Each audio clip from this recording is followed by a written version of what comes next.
My dear students and viewers, Assalamu alaikum. Welcome once again to my online class. I am Murshida Imam, Assistant Professor, Department of English, Govt Shahid, Suhrawardy College, Dhaka. Today I will continue a class for the students of Honours 3rd year on the topic Preface to the Lyrical Ballads by William Wordsworth. My dear students, how are you? Hope you are fine and enjoying your online classes.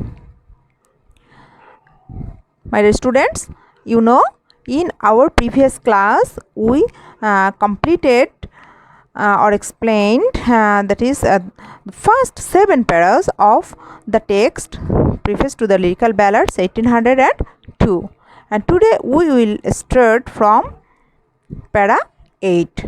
Okay, get ready with your text. Let's start our class today. My dear students, we have seen that Wordsworth gives more importance to feeling than to situation, and it is the feeling which gives importance to the situation. Here we see the departure from the neoclassical norms, and the poet should have great organic sensibility, that is the capacity to receive impressions through his senses. But it must also be noticed that Wordsworth does not minimize the role of thought. And in para 8 we see that simple incidents can stimulate excitement. Wordsworth is saying that there is no need for cheap sensationalism in literature. That is, the human mind, says Wordsworth, can be stimulated without the help of gross and violent stimuli. Feeling, according to him, is more important than situation. His aim is to show that the human mind does not need the representation of sensational situations to excite it. The statement is significant, for in the contemporary age there had been the development of huge cities which brought about overcrowding. Dull routine tended to make men crave for some kind of excitement, for something unusual or extraordinary in terms of incidents or actions. The discriminating powers of the mind were being dulled by certain causes. The literature of the time was trying to satisfy the urge of the human mind for excitement. The works of Milton and Shakespeare were being replaced by cheap literature. Okay, and the human mind as a result had lost its capacity to perceive beauty and dignity in the common incident of life. So Wordsworth's aim was to restore the deadened sensibility of men. He wanted to show that violent stimulation was not necessary to evoke the interest of men. He desired to counteract the outrageous stimulation that was being produced by the literature of the day, and he is quite sure of his success in his aim because he has faith in certain inherent and indestructible qualities of man. Also, there are certain objects which are a continuous source of stimulation for the human mind. He also believed that the contemporary sensationalism would be effectively overcome by the efforts of some of the poets of the day who were striving to oppose the evil. It would be Wordsworth's endeavor to interest man in the common and the ordinary, to enlighten man's mind so that he would be able to see beauty and dignity in the common incidents of life, so that he would not need excessively sensational stimulation. Okay, now my dear students, we will go through para 9. That is, here you see in para 9, my dear students, in para 9 we see that he has avoided the use of the artificial devices of poetic diction used by contemporary poets. He has avoided personification of abstract ideas. He has used the language really used by men. And Wordsworth has tried to look steadily at his subject and used language which fitted the ideas to be expressed. My dear students, and you see in this para we will also see that Wordsworth has steered clear of what he calls poetic diction. He has done this with the express purpose of bringing poetry nearer to the ordinary language of men, as also to impart the pleasure which is appropriate to poetry. He has always strived to look steadily at his subject, and there would be little falseness of description in his poems. He has dealt with his subjects in an accurate and realistic manner. His ideas have been expressed in language fitted to their respective importance. Elevated ideas have been expressed in a suitably elevated language.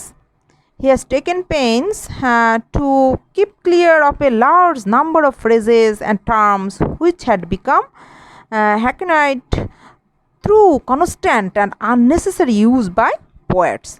Those terms had become disgusting and meaningless because of having been used foolishly by bad poets.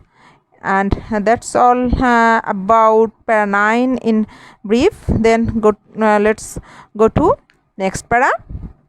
And in the next para, that is in para number 10, 11 and 12, if I want to summarize those paras, we can say that even in the best poetry there are passages which have an order of words which is similar to that found in good prose compositions.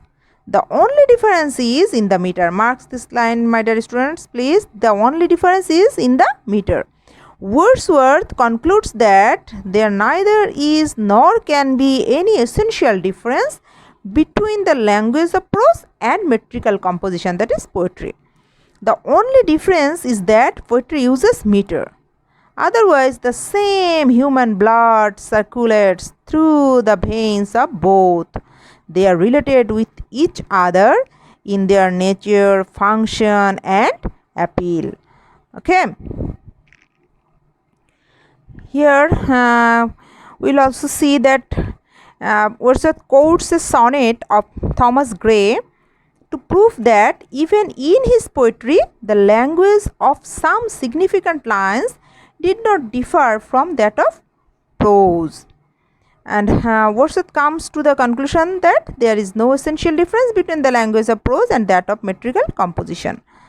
Okay, and they originate from the same sources and appeal to the same faculties.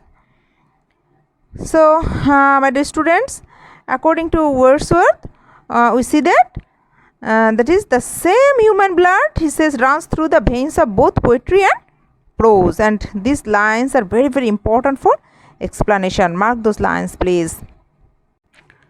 Now, my dear students, in para 13, we see that Wordsworth is of the opinion that poetry is distinguished by its use of a selection of the language really spoken by men. It would separate it from vulgarity and meanness of ordinary life. The addition of meter is enough distinction. There is no need for artificial devices and foreign splendor. It is the passion and the emotion that matter. Okay, my dear students, passion and the emotion that matter. A judicial choice of subject would lead him to appropriate passions.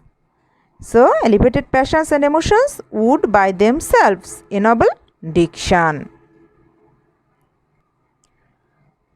My dear students, of course, Wordsworth's theory of poetic diction was criticized by a number of critics, especially by Coleridge. Okay, Coleridge makes a number of critical remarks regarding Wordsworth's theory of the language of poetry. He points out that though the words of prose and poetry are common, their arrangement does differ.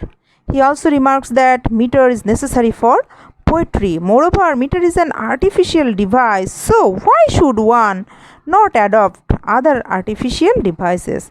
So, you see, Coleridge is a great critic of Wordsworth's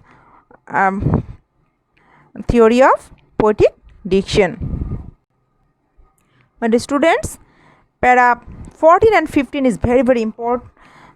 Those two paras are very, very important. Okay, my dear students. Here we'll see that Wordsworth gives his concept of a poet in these lines. Okay, a poet is a man speaking to men. though he is endowed with higher sensibility. He has a greater knowledge of human nature and a more comprehensive soul than the average human being. And here he also says that he can sympathize and feel for others. He has greater powers of communication. He has the disposition to be affected by things absent as if they were present.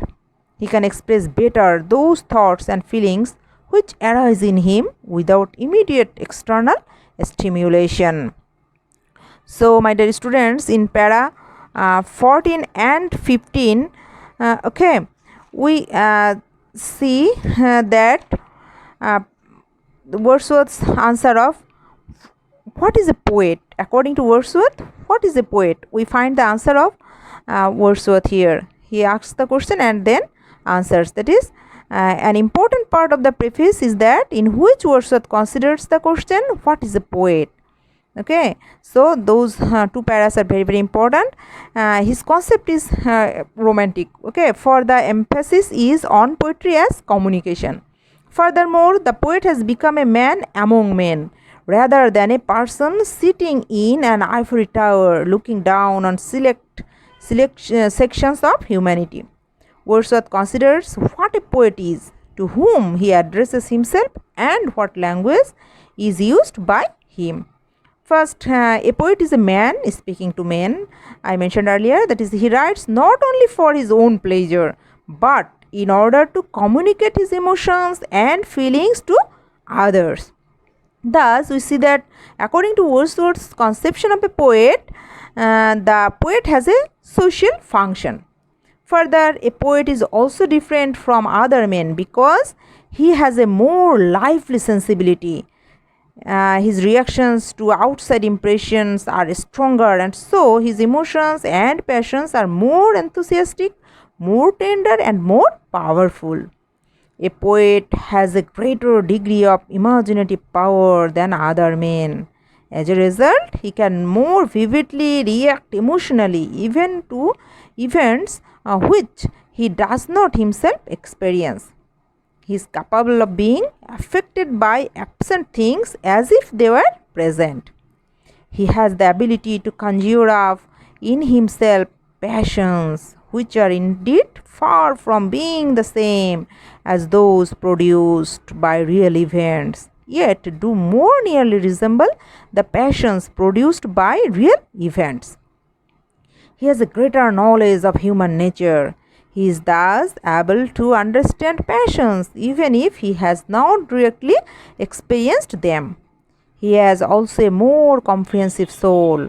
He can identify himself with the emotion of others and express these emotions easily. He takes pleasure in communicating his sense of joy to others. Of course, the poet has a greater power of expression, a greater ability at communicating himself.